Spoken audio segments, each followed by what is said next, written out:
Yeah. So anyway, Yeah. again, hey guys, you're listening to We Don't Watch Movies with me, Monze. And me, Corinne. And today we're talking about a movie I've seen, Corinne hasn't seen. We're talking about Close Encounters of the Third Kind Do, do, do, do, do. by Steven Spielberg. I'm assuming that's what the soundtrack sounds like. Yeah, that's like the little To theme. me, the music was very unmemorable, which is funny because there's a whole music aspect to the movie and the aliens, but Yeah, we'll get they into it. they they play on the Da, da. Yeah, I don't know, whatever. dun, It's like, dun, dun, dun, dun. yeah. Yeah. Okay, so Korean. Yes. It was between this movie and Silence of the Lambs. Which one do you think I was gonna pick? I thought you would pick this one because I told you I read the book to Silence of the Lambs. I can't never keep you on your toes. You know me too well. I hate it. I'm gonna change everything about myself. Okay. I'd like to see you try. Be right back. It is I, Monze. That's still in character. Shut up. I don't know how to not be me. Okay, so why haven't you seen this movie? I just haven't. Sometimes you don't have a reason. Sometimes you just don't watch a movie. I think like I didn't really know this movie existed again for Uh a huh. while. I think I found out about it on the John Williams collection CD or whatever. There's like a bit. I'm a dork. But like the music on that also doesn't sound particularly memorable. And then Yeah. it popped back onto my radar in high school because someone named like Moose Jaw or some Moose Butter, like some YouTuber made like a tribute Moose to like an butter. acapella John Williams tribute, Mm. and where he was like singing about Star Wars, but he used the different themes from other movies. So he opened with Close Encounters of the Third Kind, where he goes like, "You must use the Force," and then like that's how they started off, and then they go into like yeah. So then I was like, oh, this is Close Encounters, and then there was a bit in Monsters versus Aliens where they did the keyboard and he played Oh. Crazy Frog. Like they started playing the actual theme and then they played Crazy Frog or something. But and then I when I did finally look up what the movie was about, I was like, this is Aliens. I don't want to watch it because I'm gonna get scared. And then that's why I haven't watched it. Okay. Okay. Cool. So what do you know it's about? What do you think it's about? um, I read the synopsis a little while ago, so God damn it! Stop reading synopses. That's what this freaking podcast is for. I know, but like I read the synopsis like a while ago. I read the synopsis to Silence of the Lambs too. I just that's what I do when I don't want to watch a movie. But I think what When I happens don't want to watch a movie, I forget about the movie and I don't look it up because I don't care. um aliens happen in this movie. Interesting. Isn't there Go on. isn't there a guy who gets abducted and then he gets brought back and then like his family thinks he's crazy because he keeps thinking there's aliens. But I don't know what the aliens want.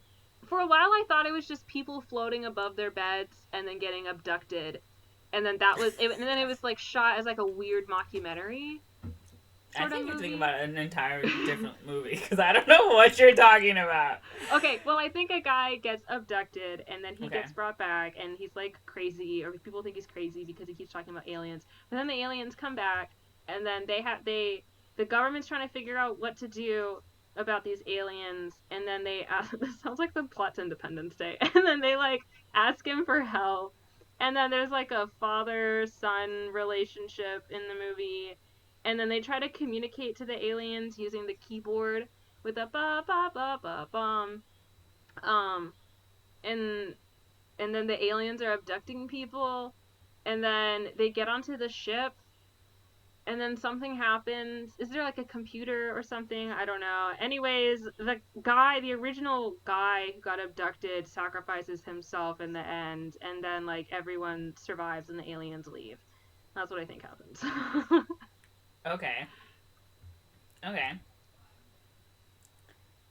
Okay. Yeah, So you ready? I sent you the link to the trailer. I saw. See, I read the synopsis, but I don't remember anything. Oh my god, this is loud. Okay, let me start it Tell me over. when to. Okay. Tell All me right, when to. ready, Okay. go. Oh. Oh. The 40th anniversary re-release. What? What are you confused about? It just started. Oh my god. The first Oh, it's the kind music. sighting. Oh my god.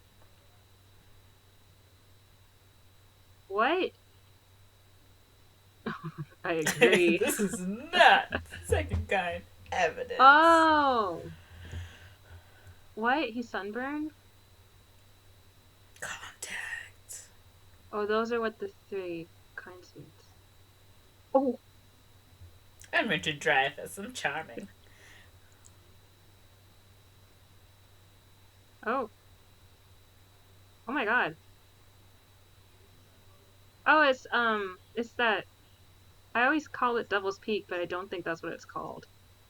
Oh no, they show the aliens?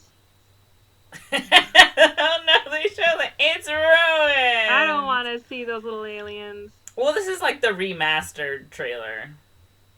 Right. Why like would they show the alien? I feel like. the Blu-ray? Yeah, but still. Assuming you've already seen it. They Okay. shouldn't assume I know what I It's want. Ruined. Oh, I don't care anymore. Show me the aliens. Yeah. Okay. So, are you gonna change your? So the guy clearly doesn't die in the end. He goes with the aliens. Okay. I think it's like, I think the gist of the movie is neither side knows how to communicate to the other side. So the whole point is like contact, where they're just trying to figure out why these aliens are here and why they came back and like what their intent is. And the aliens are also trying to figure out like what our intent is. So it's just like a bunch of intergalactic miscommunications happening. But then by virtue of the Space aliens, rom-com. Yeah.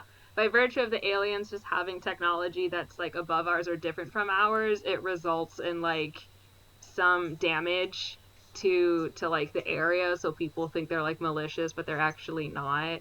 So I think that the point of it, the core of it is how do we communicate, like why are these people here? How do we communicate with them? But then there's like the small family thing of this father who seems deranged and insane, and the mom and the son like coping with it. Okay. Yeah. Okay, cool. You ready? Yes.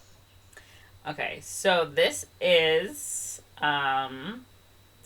the second movie by Steven Spielberg, because it was Jaws, and then he followed this up with Close Encounters of the Third Kind. So another like blockbuster, quote unquote.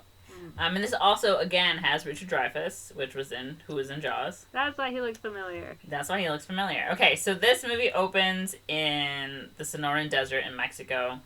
And there's this French dude, and he's talking to some other dudes, and I don't really know what they were there for. I watched this movie, last week? And I was like, what are they here? And they're like, we need an interpreter, and this one guy is like, I used to be a cartographer, but now I guess I'm translating French and English for you guys. Those are related. So he's been hired to be this French guy's interpreter, Mr. Lacombe or whatever. And I don't know what they're looking for, but they're like, they come there looking for something specific, and they find like a ring, like a circular ring of all these airplanes that were actually from 1945, and they were reported missing off like the coast of Florida or something. The Bermuda Triangle. But this is in Mexico. The Bermuda Triangle's a portal, and it dropped them into Mexico. Okay. Hollow Earth theory.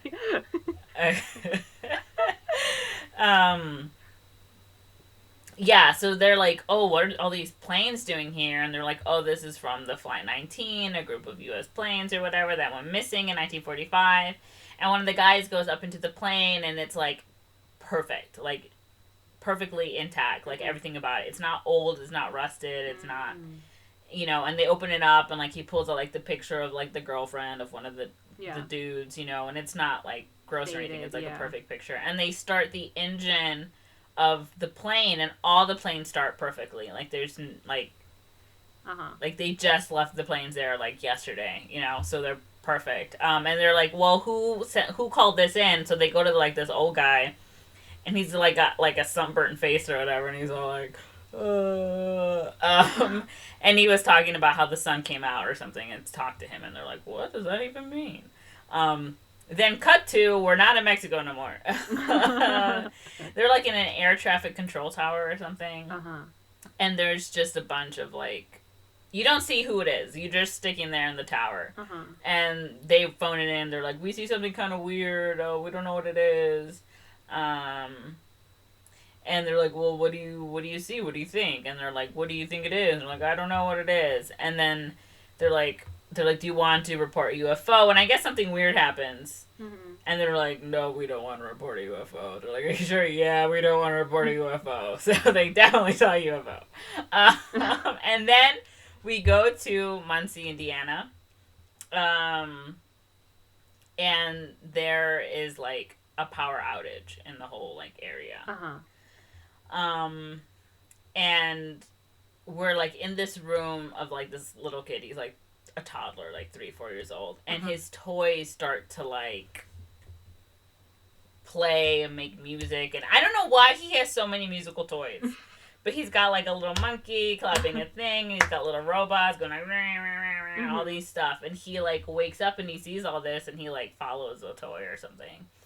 Outside, like his car rolls out, and he's like wandering around, and he wanders into the kitchen, and there's like a big mess, you know, kind of E.T. like, right? Like someone has been going through like the fridge and stuff, and I guess he sees like an alien or something, and he's like, whoa. But we don't see the alien. We just sort of see his reactions.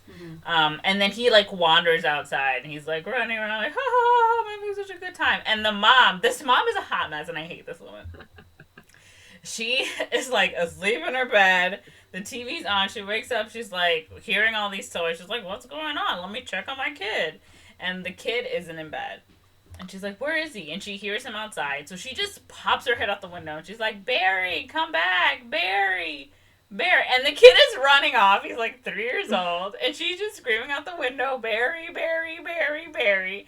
And it's like 2 whole minutes. And then she finally runs out the house. I'm like, if I saw my kid was missing as I'm outside, I wouldn't be out there with my head out the window calling Barry, Barry, Barry. I would have been jumped out that house and been after that kid.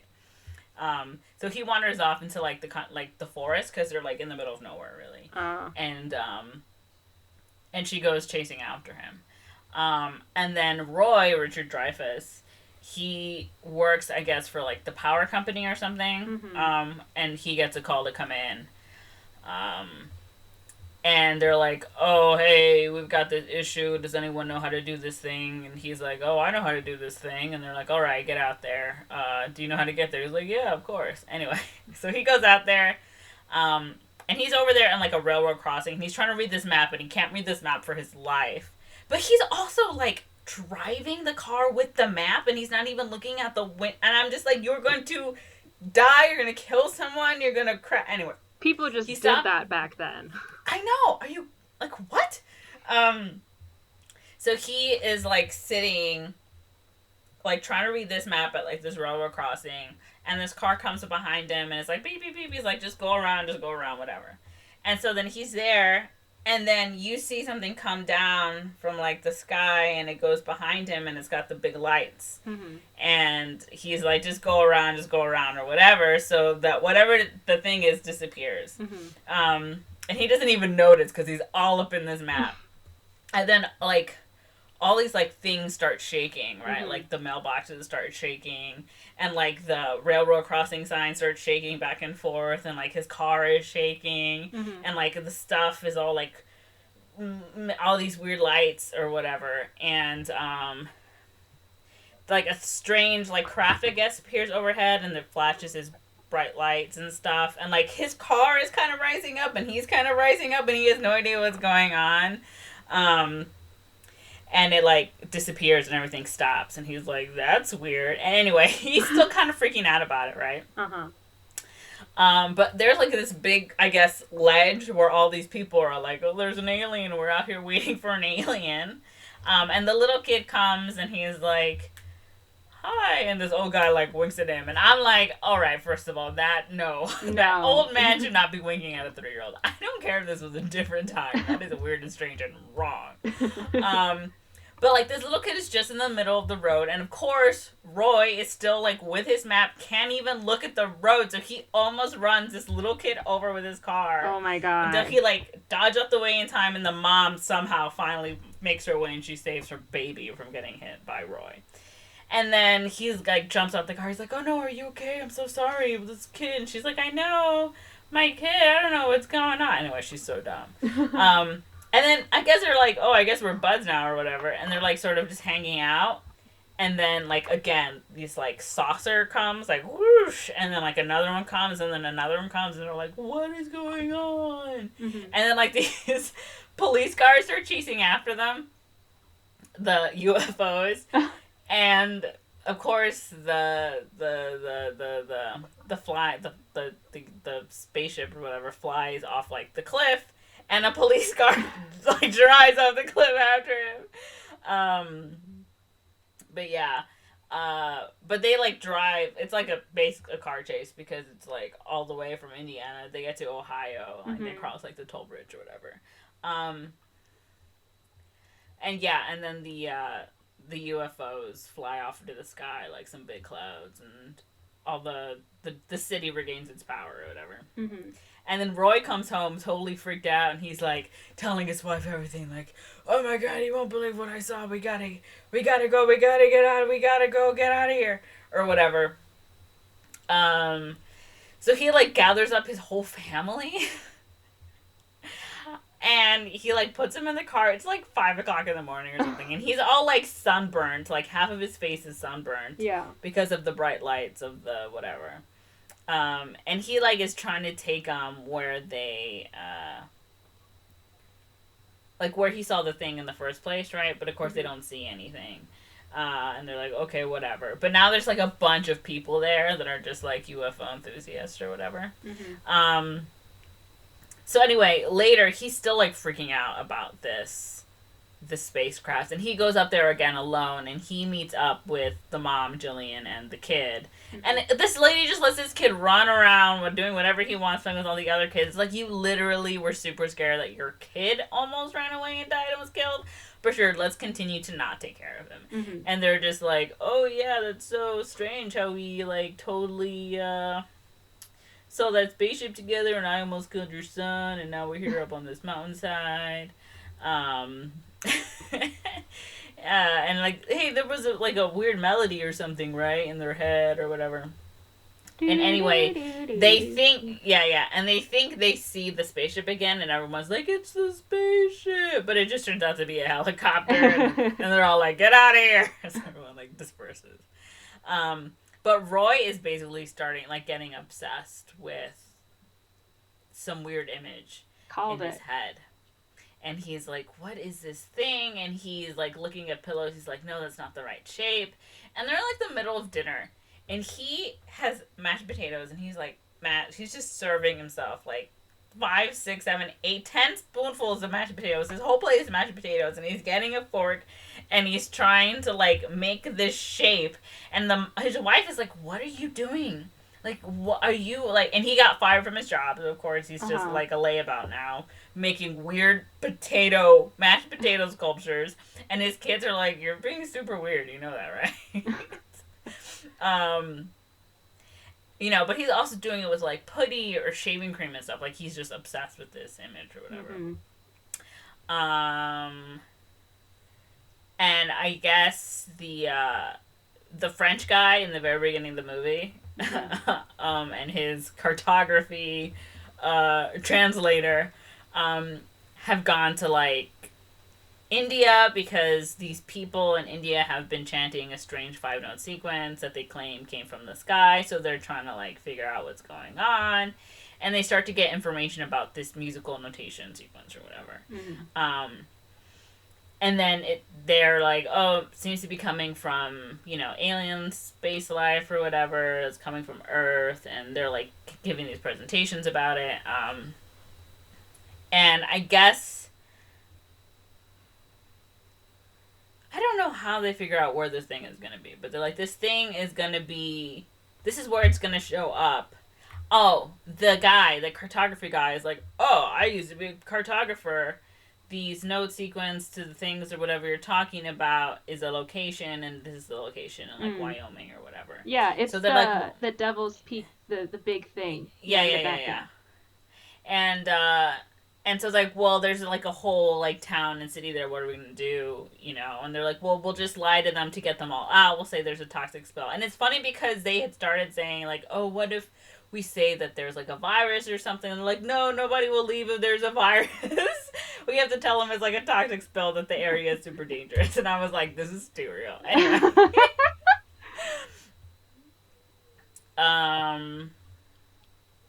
Yeah, and then of course back in Muncie, Indiana, I guess Jillian is like painting. She's like painting, like I don't know what she's painting stuff. And so she's too busy painting to pay attention to her son, who is sort of running around. And he sees like the lights again. And he's like, "Oh, it's the lights!" And she's like, "Oh no, what is that? Get back inside the house. Let's go back inside the house." And these lights are like running around the house trying to get in. And she's like holding on to her son, and the kid is like, "No, I want to go," or whatever. And she's like, "No, you stay here with me." And like everything is like shaking, whatever. And then I think the kid just like opens the front door, and she's like, "No, don't open the front door." But it's like, grab him. You're at least 30 years old. Does she not Your lock son the door? is 3. Like... She's not a smart woman, nor is she a good mother. Anyway. So the kid just like opens the door and he walks out and he gets, of course, abducted and all the lights leave. And she goes to like all the like news outlets or whatever, like her son has been abducted. And I guess there's a person from the government who comes to like a town hall meeting basically and is like, I know you all think that you saw a UFO, but it was definitely not a UFO. And we're also not covering up anything, so go about your business. And everyone is like, we definitely saw something, but sure. And like I said, Roy is losing his mind about this image in his head. So like one day he like he's like in the morning, the wife wakes up, she's like, what are you doing? He's like outside pulling out her plants from like the garden. He's throwing it in the kitchen window. I swear to God. And he's like throwing like all this dirt and all this garbage into the kitchen window to get into the kitchen. And she's like, what are you doing? Stop doing this. This is crazy. And he's going around like neighbors' yards and grabbing like fences and like wire and stuff and throwing it inside. And his kids are like, Dad told me to do it, so I'm doing it too. She's like, no. So she gathers all the kids and she drives away. And he's like, where are you going? She's like, I'm going to my sister's. And he's like, what? No, this is not weird. She's like, this is super weird. What are you talking about? And she like ditches him there. And of course the whole neighborhood is watching this happen. As he's like crazily running around, grabbing all this dirt and garbage. He literally grabs his garbage can and he dumps all the garbage into the kitchen window. And he like throws the garbage can. Like, yeah, everyone thinks you're insane. So everyone is there just watching him as he's having a breakdown and his wife leaves him. He's like, this isn't what it looks like. It's not what it looks like. Yeah, basically. And he's like, I'm not crazy, right? So he is building this, like, sculpture of, I guess, this flat top mountain, right? Yeah. In the living room. And it's, the only thing he's doing, because what else is he going to do? He's not working or anything. And he's obsessed. So he's, building this thing. And it's huge. And it's like, why didn't you just build this in your garage? Why didn't you build this on your driveway? Like, why didn't you build it in the backyard? Yeah. Why did it have to be literally in your living room? Why? Like, come on. He had to like move the supplies into the kitchen, and then that seems like so much more work. Room. Yeah. Yeah. Anyway, I was so mad at him then. This isn't weird. This isn't weird, but it's super weird. What are you talking about? So he's like on the phone, like with his wife, and he's like, look, we just need to talk, come back, we can work things out. She's like, whatever. And so the TV's on in the background, and they're actually talking about how this whole town is being evacuated because there's like some toxic spillage or something, and there's gases that can kill you or whatever. And they keep showing the picture of the mountain that he's looking for, but he's not paying attention because he's too busy yelling and arguing on the phone with his wife. Oh my god. Until finally she hangs up on him, and he hangs up, and he looks at the thing, and he's like, wait a minute, that's the exact same thing I just built right now. Look at it. That's the thing that's destroying my marriage. Yeah. I guess it's called Devil's Tower or something. Yeah. So he, like, goes over there to the Devil's Tower area. But you know how they had that town hall government meeting or whatever? When they get out, he sees Jillian, the lady, and he's like, oh, what are you doing here? And she's like, they took my son. And all the reporters are like, oh, what happened to your kid? We know he wasn't abducted, blah, blah, blah, blah, blah, whatever. So anyway, so he goes to Devil's Tower, to the area, and he's trying to get in while everyone is trying to leave, right? And everyone's like, what are you doing here? Stop, you know. And so as he's about to leave, because they won't let him get past, like, the barriers or whatever, he finds Jillian, and they're like, Jillian, Roy! And it's like, you guys have met maybe twice. Why are you so close? Anyway, they're, like, all hugging, and they're so happy to see each other, and they're like, well, we need to get up to Devil's Tower or whatever. So they start driving, and they buy, like, these gas masks and these birds to see, you know, about the gas or whatever. And as they're going, they kind of see, like, some dead animals. And they're like, it's not real. It's totally fake. So they keep going, but they get stopped by some military men. But they had put their masks on. And they're like, no, we know that the gas isn't real or whatever because our birds are totally alive. And then the military guy's like, look at your dead birds. And you're like, well, that's not suspect. So they take them to their base or whatever, and they're separating them. And Roy's sent to a room, and the French guy and the cartographer are like, what's your story? Tell us what happened to you. And he's like, all right, well, this is my story. And they're like, this sounds just like all the other stories we've been told. Have you been seeing this image or this drawing or whatever? And it's the picture of the mountain. Devil's Tower, yeah. And he's like, I don't know what you're talking about. And I'm like, okay. And then the French guy and the cartographer are like, you know, all these people have been invited here by the aliens, right? Because they've implanted this message to them. Right? So they clearly know something. It's not like this is coincidence. Because they're not the only ones who've come. There's like a whole bunch of other people. There's like a bunch of like maybe 10 civilians or something. And they're like, we're just going to fly them out. And they're all put into a helicopter. And then Roy is like, you know, this gas isn't real. It takes off his gas mask. And then Jillian takes off her gas mask. She's like, we need to go or whatever. So the two of them escape from this helicopter. And this other guy also escaped with them. I guess the name Larry, whatever. He doesn't matter because he dies. Anyway. Spoilers. So, hey, spoilers, he dies. So they're like, okay, we're going to climb this mountain, you know, before night comes, whatever. So they're trying to climb this mountain. And, of course, now the army knows that they're there, so they're looking for them because they're spraying, like, the sedative dust or something. Well, they claim it's sedative dust, but I don't think it is sedative dust. I felt like it was implied that it was actually, like, toxic kill gas. You dust. Oh, yeah. Kill you dust. Kill you dust. Murder dust. Murder dust. Anyway, they say it puts Larry to sleep. Maybe he is asleep. Maybe he isn't dead. Who knows? But he, like, falls behind. So he gets the dust and they don't, and they sort of manage to get to the top of the mountain, and they find, like, this whole base that, of course, the military has built at the top of this mountain. And they're like, whoa, what's going on? So they're up there, and this great big giant mothership, which you saw in the trailer, right? This big giant thing starts coming. And it, like, stops over there, and then they start playing, like, their do-do-do-do music, and the military people are, like, doing their do-do-do-do music, and they're doing the do-do-do-do-do-do, and they're all just communicating with music. But, and then, like, the bottom of the ship opens up, right? Oh, no. So they're like, and then they're like, yeah, we did it, we communicated with them when everyone's cheering. And I guess they think the mothership is gonna leave or whatever, but it comes back, and it, like, lowers down, it, like, opens, and they're like, what's going on? What is this? And so, like, they open it up, and all the people who've been abducted return, and so it's, like, just random people, but it's also, like, the the pilots from the beginning Uh-huh. with the planes. They come out like not even aged perfectly, like still the Yeah. same age they were when they were taken. And little Barry comes out, of course. Um, uh, but when that mothership had come down, Jillian and Roy had come down from the top area, and we're like, let's just go down there. They're not even paying attention to us. Mm-hmm. So when like the little kid comes out, like Jillian and her, Barry and the mom are reunited or whatever. Oh, but Roy and Jillian like make out, and I'm like, you are married. I know your marriage is sort of falling apart, but first of all, this woman is not a good mother.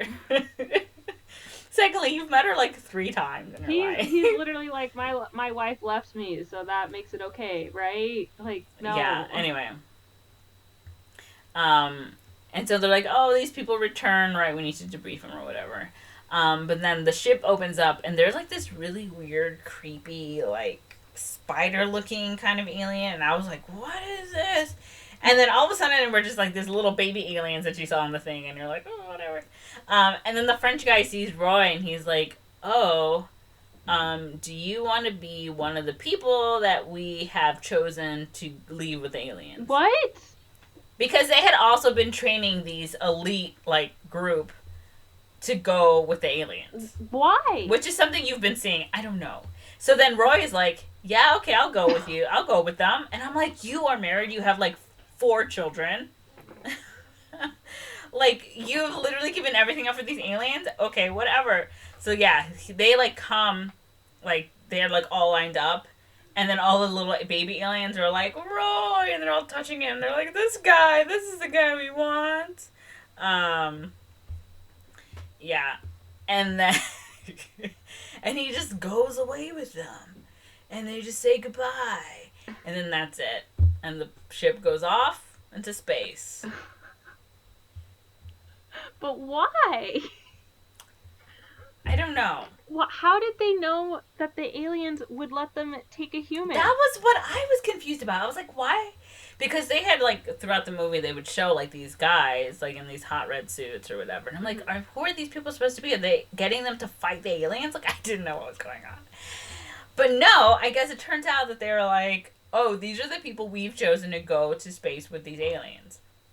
I'm like, but how do they know? Because they were so surprised when the aliens opened up their ship. Yeah. Anyway, maybe I just didn't read it right, but I was super confused. And then I was like, they were like, hey, Roy, you want anything? And then he was like, yeah, I want to go to space with these aliens. And they were like, okay. And I was like, what? You have these, did the men in the red suits get to go too? I think they did. I felt like I saw them also go up. You have these people who, like, trained half their lives to, like, go, and then you have some bumfuck nobody from Indiana, some crazy man from Indiana who just wants to go, and they let him. He was chosen. He was the chosen one. Uh-huh. Oh, okay.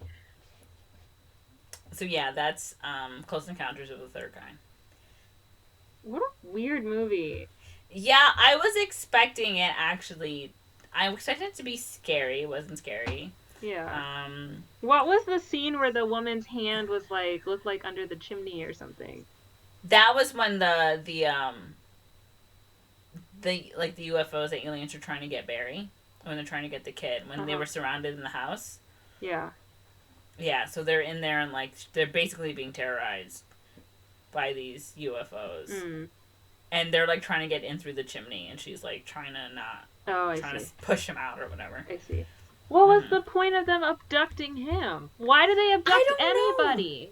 I don't know. Like, I guess I can understand, like, we're not supposed to know what the aliens' purposes are. The aliens are just doing whatever, which is like, okay, sure. But, like, why are we training people to go with them? How did we know it would open? How did we know the aliens wouldn't, like, kill those people? How did they know? How did they know? I don't know. It just doesn't make any sense. And I don't understand the alien motives either. It's just... I also don't understand the alien motives. That was something I was really confused about. I was like, why? Why would you show yourself and then give all these people, like, these directions? Like, why are you like, you trying to interact with them, then why don't you just do something less crazy? Yeah. Which I didn't understand. I don't get it. It just seems weird, and like I'd be really frustrated towards the end. Like the beginning seems interesting, but the resolution is just like, Yeah, I didn't like the ending of the movie. I was just like, oh, is this it? yeah, Uh, that's what it feels like. It's like, oh, cool, oh, interesting, and then like, what? mm-hmm. Hmm, I don't know. Didn't this movie also come out the same year as Cocoon? I don't know. This came out in 77. I don't know what Cocoon is. Oh, it's like another weird space movie Is it with 77? aliens on Earth. Yeah, it is 77. All right. Well, it's definitely not how I remembered it in the synopsis. Mm-hmm. All right. I don't even know what to say. Ray Bradbury declared this the greatest science fiction film ever made. Well, guess what, Ray Bradbury? I hate Fahrenheit 451, so suck it. That also had a weird ending. Fahrenheit 451? Yeah. I don't remember it. I read it my freshman year of high school, and I hated that book. I read it for leisure, and it doesn't it end with like the guy comes across like this random group of people. I just said I don't remember. I just remember I hated it. I think that was how it was though.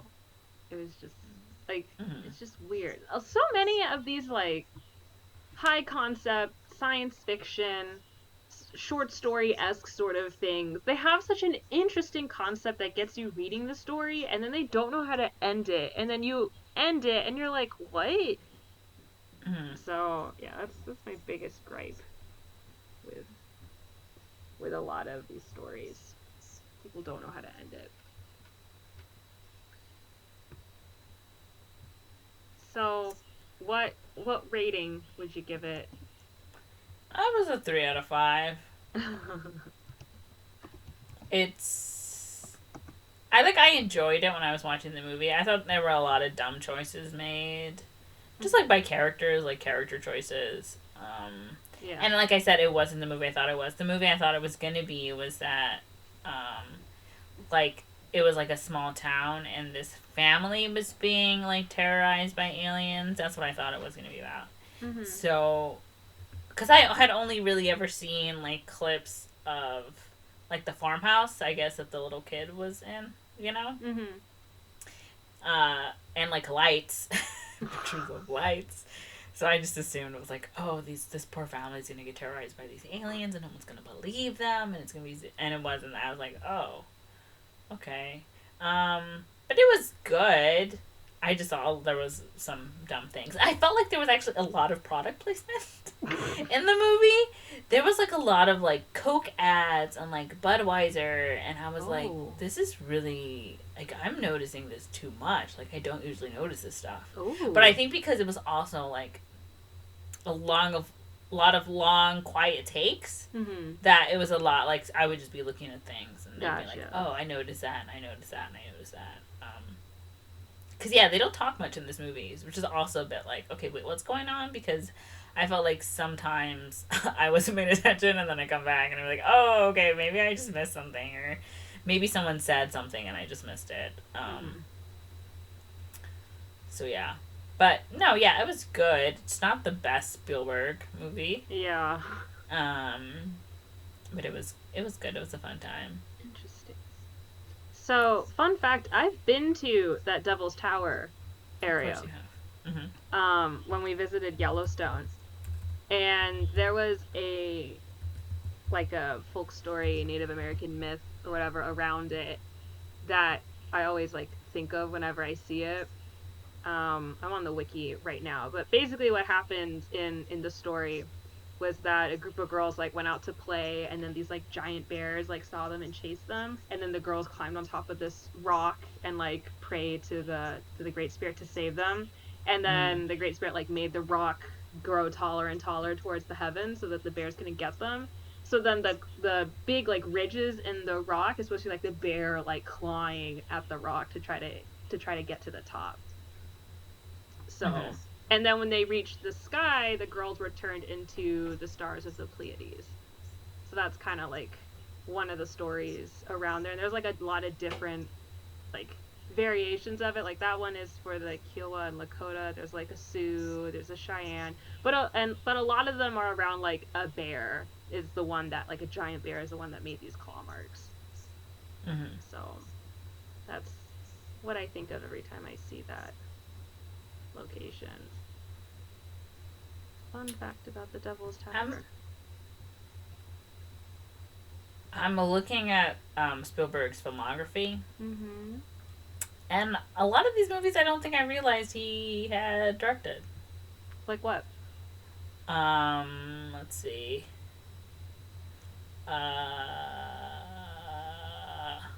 Hook. Oh yeah, he did Hook. Um, really, Amistad. Okay, I Mm. didn't know he directed Artificial Intelligence (AI). Oh, I Catch did. Me If You Can, and The Terminal, and War of the Worlds. Huh. I knew War of the Worlds. I'm pretty sure I knew the other two as well. And some Yeah. of these movies I just don't know or I like didn't pay attention to, so it's like whatever. Yeah. Interesting. Interesting. I didn't know he didn't direct The Goonies, but he was an executive producer and he wrote it.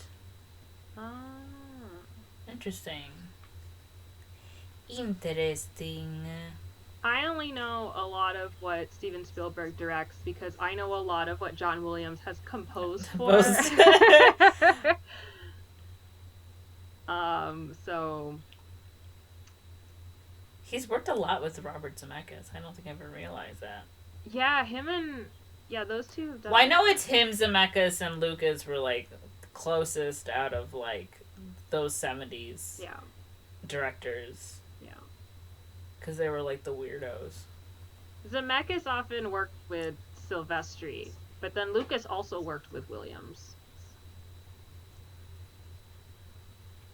He was an executive producer for Prince of Egypt. Well, I because of love that movie. that makes sense because of DreamWorks.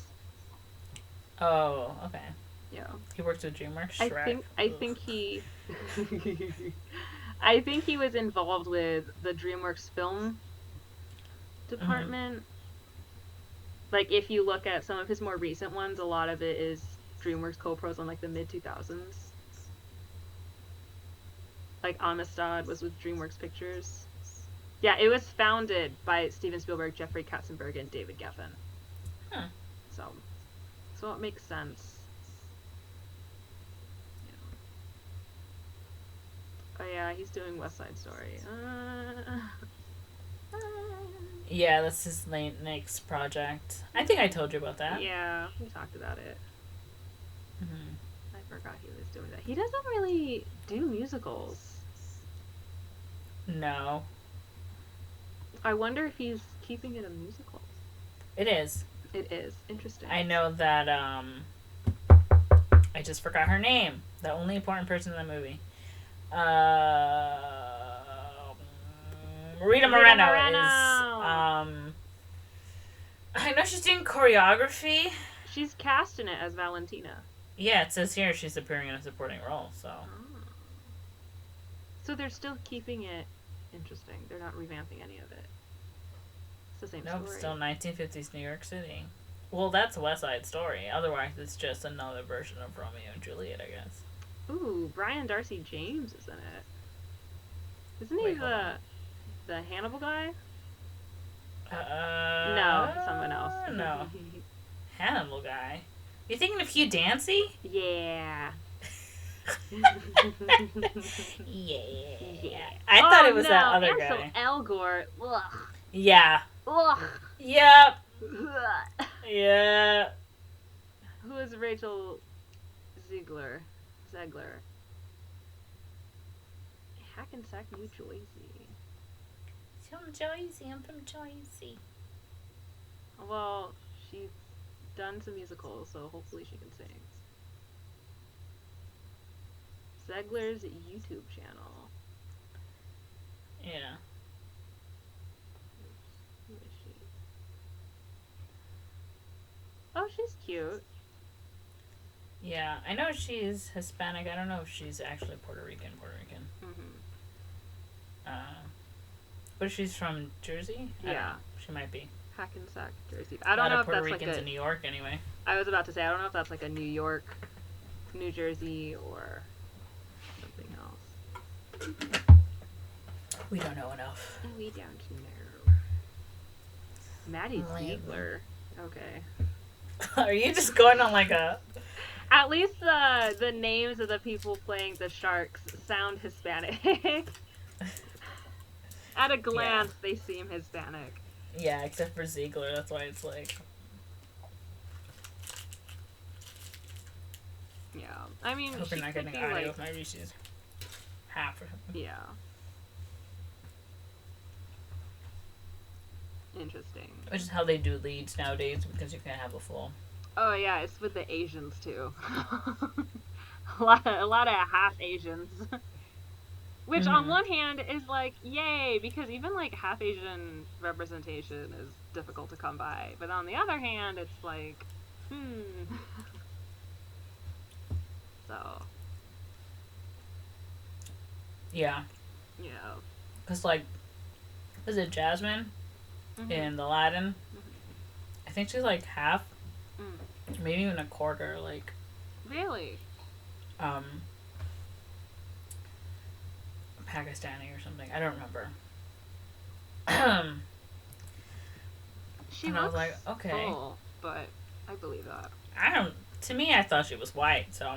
But I Oh, guess it also. really? She looks brown to me, but Anyways, it doesn't matter. yeah, that's true. But, yeah. Indian, maybe? I don't remember what it was. I remember looking up, I was like, wait, isn't she white? And I was like, oh, I guess she's not. Naomi Scott. There we go. Yeah. She is English and Indian descent. Her There we mother go, was Indian. born in Uganda and emigrated to the UK at a young age, and she's of Indian Gujarati descent, while her father is English.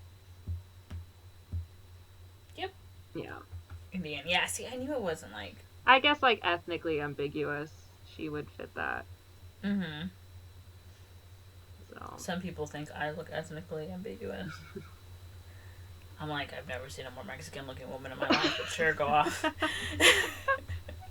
bet it's just the first name completely spelled out that just throws people. Is it? Because people literally ask me, oh, are you Indian from India? Are you Native American? Are you half black, half white? Are you from Hawaii? Oh. Are you from the Pacific Islands? Are you. What are you? I'm a person. I'm a problem. I am a problem to society, so back off. I'm a disappointment to my mother. What are you? It's okay, Monze. I've gotten that. Sometimes people don't even guess before. They just straight up ask like, "So, what's your ethnicity? Where are your parents from?" I get that a lot. Where are your parents from? My parents are from hell.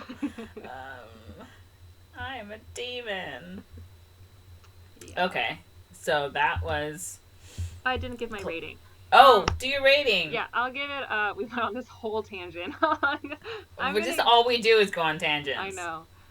I'm gonna give it a 3 out of 5 because everyone else seems to really like this movie.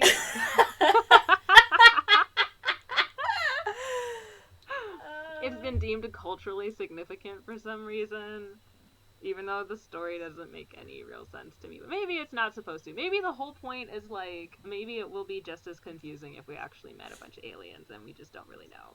And we want to send people over so that like they can hopefully come back and tell us like what it's like. So it's like a foreign exchange program. Send us your best. Yeah. But okay, that's my rating. Okay, cool. Mm-hmm. Do you think you'd watch this movie ever? Maybe it doesn't seem that scary, but it That's does not scary. seem like there might be some suspense. I don't think I would go out of my way to watch it because I still don't like aliens. I don't like how they It's look. on Amazon Prime. No, thank That's you. where I watched it. Okay. Uh, no No, thanks. thank you. Thank you. No. Okay. Cool. Okay, now can I do my? Okay, now that was Close Encounters of a Third Kind. I guess tell us what you think about it if you want to. I don't usually do the closing remarks now that I'm thinking about it. It's usually Corinne, so you do this. Oh. Uh. I usually just say, Monze, where can they find us? Oh, they can find us at We Don't Watch Movies at on Twitter. Jesus Christ. You can find me on Twitter at Magic Monster, MAGICMONZTER. That was very fast spelling. Well, they're just gonna have to MONZTER go back and find me. I don't have a lot of followers, so I usually would love to have. Please. Sometimes I have hot takes. I like to think I'm funny, but who knows? Anyway, Monze wants more followers. look, I need validation sometimes. I think you're valid. That's great. I need validation sometimes from strangers on the internet. I think that's valid. Don't ruin this for me, Corinne. And you can find me at Korean is Korean on Twitter and on Instagram. That's 1 R and 2 N's. Cool. Thanks Cool. for listening, and we'll talk to you guys next time. Bye. Tell your friends.